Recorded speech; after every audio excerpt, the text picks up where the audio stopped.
Thanks for pressing play on another Pay Me No Mind sports and entertainment video. My name is Wood. Uh, man, I sat and watched the Washington football team game. Washington football team's game against the Carolina Panthers last night, and very early into it, definitely by halftime, it was everybody that I ever argued with about promise, potential, or hopes for Dwayne Casey. I mean Dwayne, the Pistons coach, for Dwayne Haskins. Everything that I'd ever said in favor of the guy, it was time to abandon the kid. I'm sorry. We've seen a number of different backup quarterbacks throughout this year who all came in and had some semblance of at least a good possession, and everything with the kid was just a struggle. He couldn't do anything down the field. I mean, one of the big things about him. I was saying that last night too, man. I really was saying that last night. Like, you jumped out of college to go chase your dreams and so on and so forth, and in doing so, you really wrecked what could have been. And I think Urban Myers said that. He was very disappointed in him coming out. Cardell Jones came out early. So I don't know, but it just became evident last night that I couldn't stand up for the kid. So this morning I was wondering what the team was gonna do. He's very budget friendly, and he's on his first deal and whatnot. So I was wondering, could they let him stick around until next year, and just let him? I think he cashed in on his best possible draft position. Definitely, definitely, man, definitely. But I was wondering, looking ahead to next season, can they keep him on the team? He costs very little, but then there's going to be that constant distraction, I guess, depending on how he played it. You can't. There wasn't going to be any way to improve his his value in terms of a trade. So I thought the best thing. I thought they were going to have to cut the kid, and I just got the notification a couple minutes ago that they have waived him. I think going into a must-win game, earlier in the week. I mean, going into a must-win game, and earlier in the week you have the situation with him at the strip club or whatever. You just can't have this kid leading your team. I don't know what the hell is going on with him. Like, a partner of mine texted me. I believe he comes from two-parent home. He went to a decent high school, or a great high school. You go to Ohio State, where there were certain expectations there. We don't know how Urban Meyer and his team managed that, but he was able to act like a professional, because Ohio State football, that's a professional situation. But he was able to handle that without any kind of pressure. I did hear that after the end of the season, that he didn't really conduct himself like a professional in terms of getting prepared for the pro day, all of that type of stuff. I heard he didn't interview well and all of that. But all of these things that obviously the owner Dan Snyder was willing to overlook, or was just totally oblivious to the impact of these things, they're all surfacing now. And then to add, to kind of seal the deal for the kid, to put the nail in the coffin, yesterday the Heineke kid comes in and drives right down the field. So I was wondering, what were they going to do? Were they going to keep him around, or do you just cut your losses? And I think, in that situation,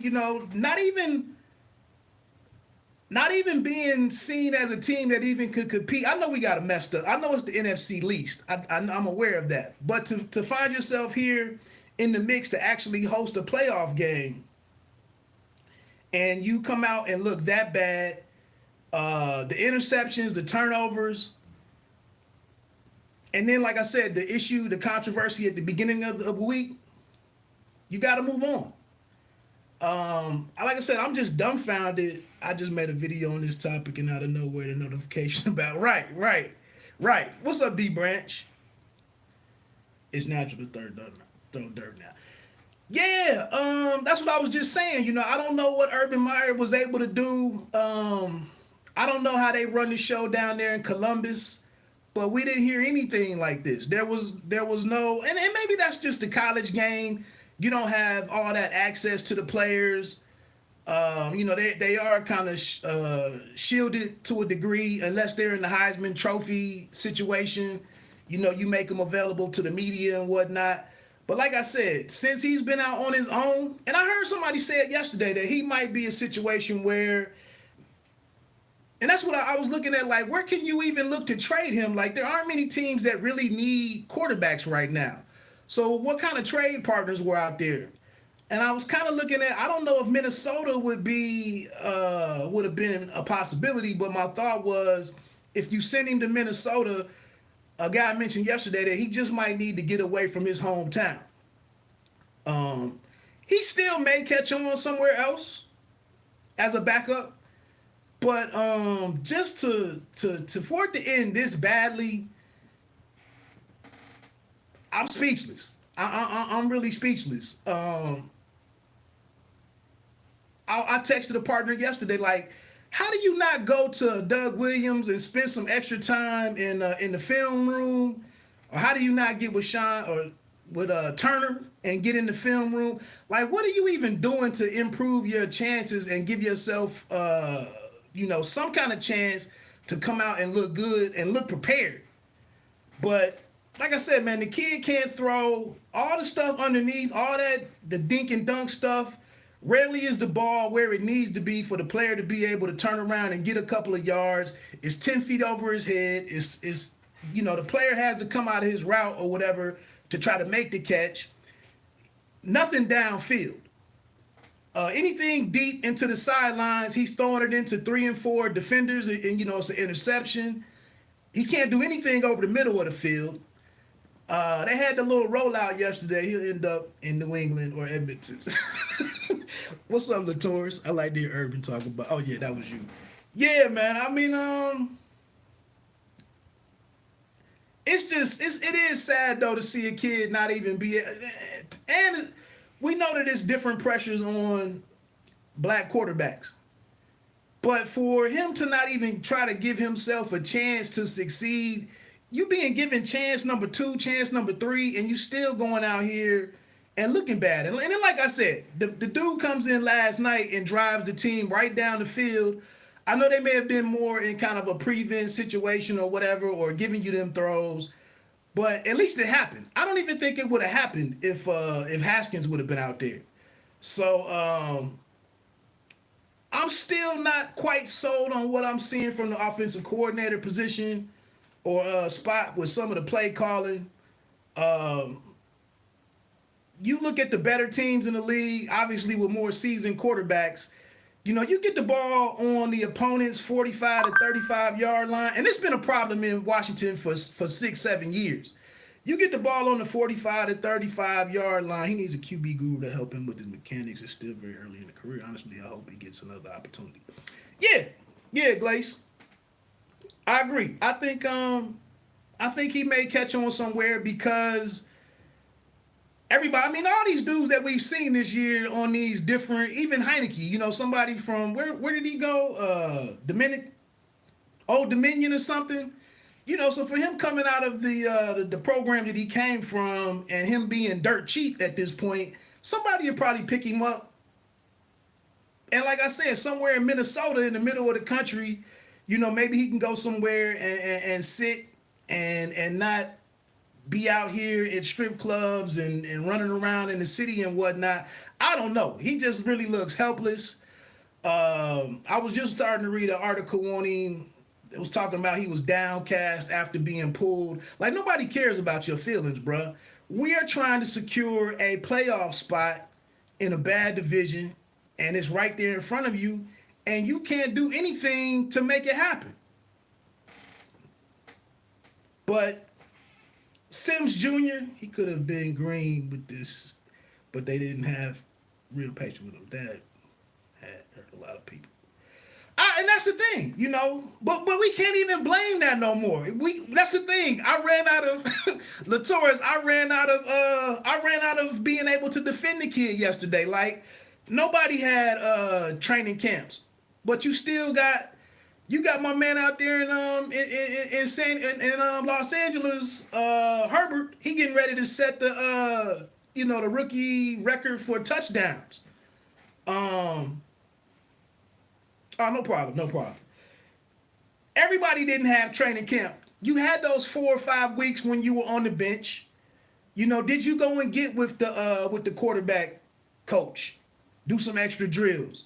Like I said, what are you doing in the film room? I just don't see any signs of the kid giving himself a chance to improve or anything. Maturity issues. Yeah, I quit messing with him on Instagram, so I haven't seen what's been going on over there. But it's just not. It doesn't look good. And I'll get off of here in just a second. The one thing that I thought was somewhat promising for the organization, though, if you're a fan of the Washington football team, by them waiving him today, does that signal that it's a change of culture in the building?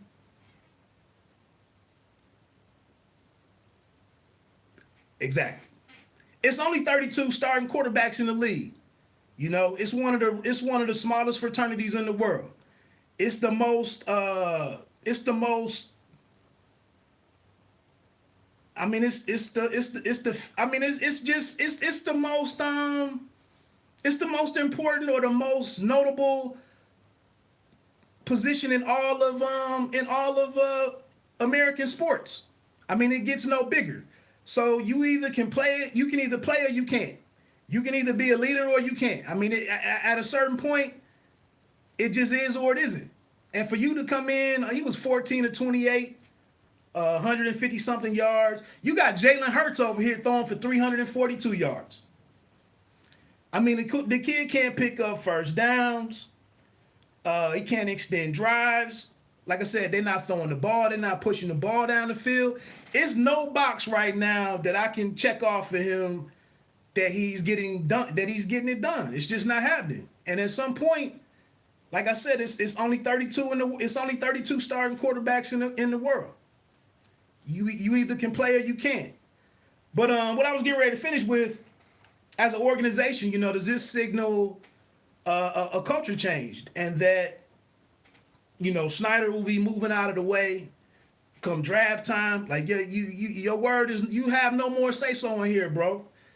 You have no more input in here. We don't want to hear nothing about who you like or what you see as being a great addition to the team. Stay out of here. It's real business in here. But and the same thing with whoever's going to be in the front office now. Allen, they let Allen stay around for like 4 years too long. Allen was like 30 games under 500 as the team president. Can't happen no more.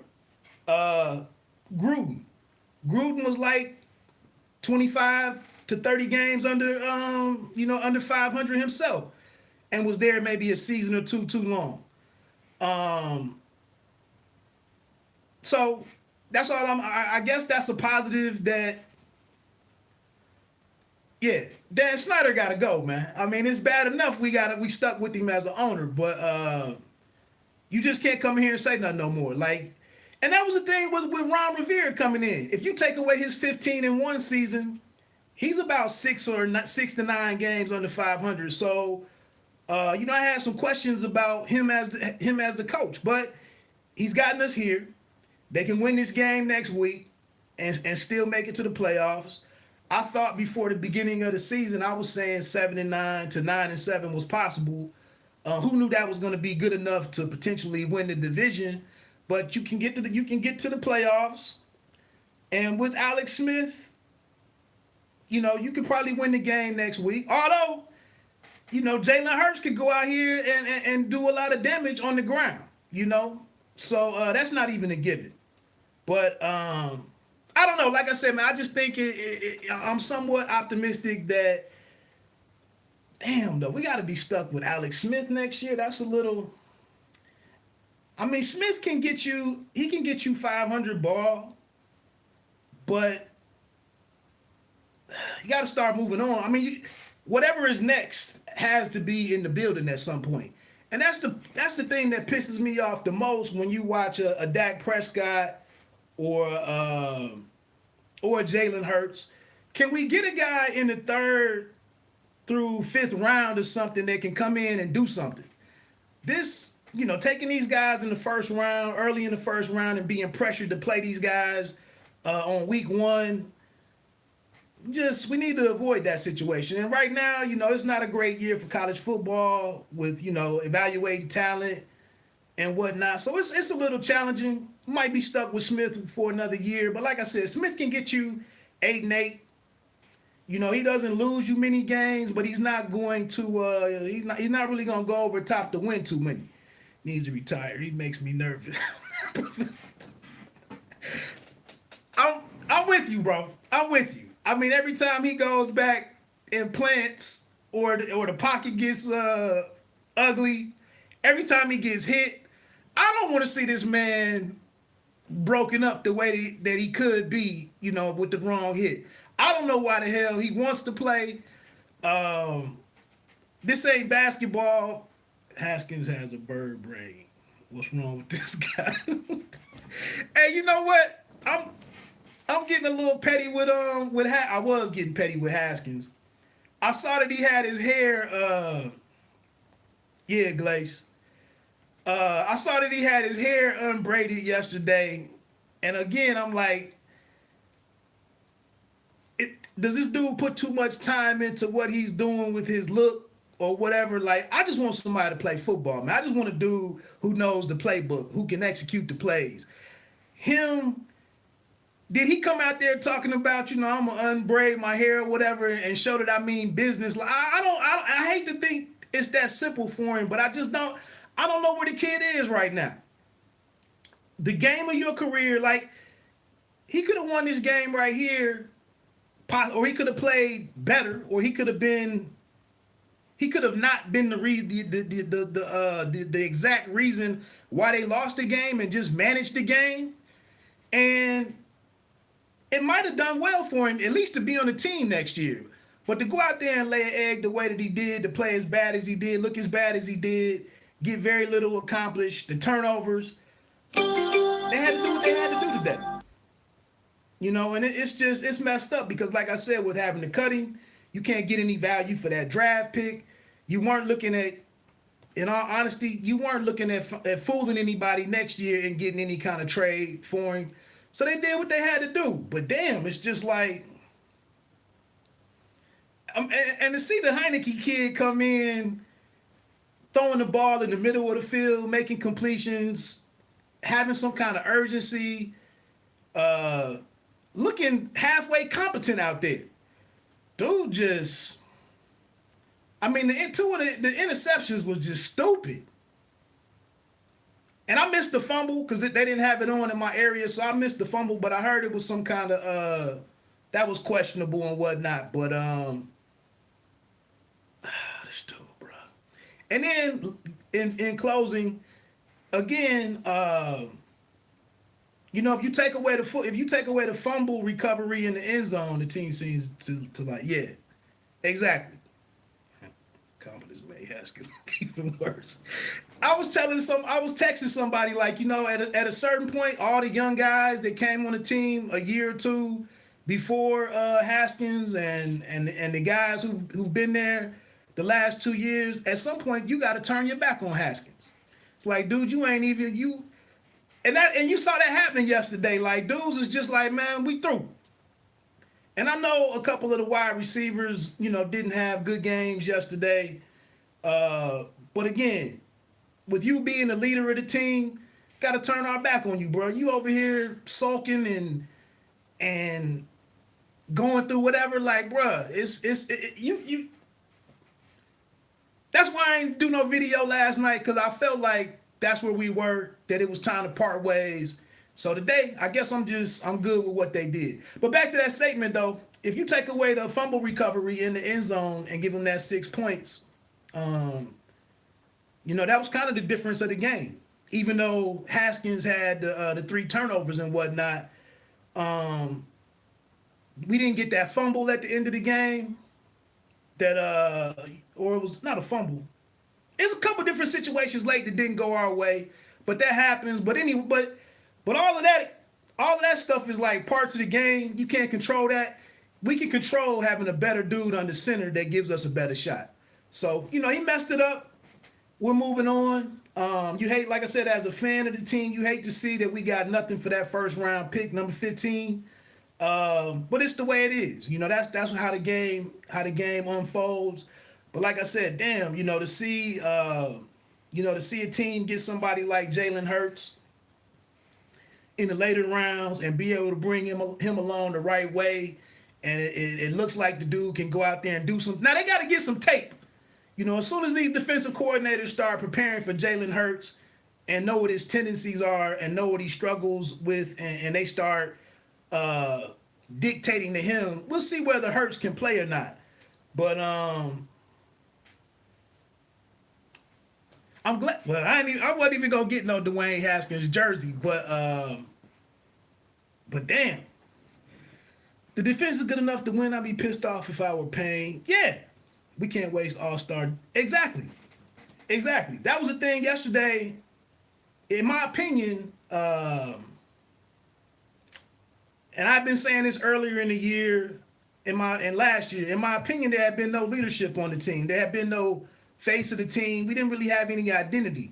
In my opinion, everything has really started falling into place once Chase Young started being that guy. Like, Chase Young was holding the whole defense accountable, or he was just with his play, with some of the plays that he was making. You could see everything kind of falling in place, and he was becoming like the emotional leader of the team. Payne, Allen, Sweat was already doing his thing. Yeah, I agree. Capsman, I agree. Like I said, I talked a lot of stuff on Facebook earlier in the year, kind of defending the kid. I ain't got nothing to say. I can't point to anything positive for the guy whatsoever. I'm holding the door for him as he leaves. Like, it is what it is. He was given more opportunities than you just can't play that bad. The interceptions were just, who are you throwing to? That last play, that one of the last drives on that, it's already bad enough when we have 3rd and 7. Week after week, we have 3rd and 7, 3rd and 6. We throw a 2-yard pass. But last night, maybe his last drive of the game, I think they were like 3rd and 7 or whatever. It was 3rd and long. He had a player that, I think it might have been Logan, that was open. He goes to run. We can. I agree, Ryan Moe. We can. And that's why they cut my man today. Like, we don't need to spend any time answering questions and talking about him and the future. Get him out of the building. We got the 53 dudes that's on the roster this week. That's who has to win this game. But we don't play Philly that good, though, man. For some reason, we just don't do that well against Philly and New York. We'll get up for Dallas. We'll figure something out. But New York and Philly, for some reason, I don't know. They don't really compete well with those two teams, in my opinion. And like I said, now we got to go in here. The Philly that we played a couple, earlier in the year with Jalen Hurts on the field, like the defensive coordinator, Jack Del Rio had to show up this week. You got to be able to shut this young kid down somehow with the spy and whatnot. I don't know, man. Anyway, thanks for everybody that came into the live stream and contributed to the discussion and whatnot. It's some unique situations in Washington with football, man, that you get to the final week of the team and cut a first round pick going into the final game of the season. Like, who else does that but us? So, but it is what it is. We, like I said, my man just said we still got a chance to go out there and appreciate you, man. Appreciate you. We still got a chance to go out there and get it done. That's all you can ask for. Um, Hopefully Smith can come out there and lead the way. But I think the team will respond to either one of those guys, Smith or Heineke, and we get it in. I can't remember if it's a home game or not, but with the empty stadiums, it really doesn't matter. You just got to go out there and play. But damn. Anyway, pay me no mind, sports and entertainment. You don't have to be great to start, but you have to start to be great. Y'all have a phenomenal rest of the Monday. Peace.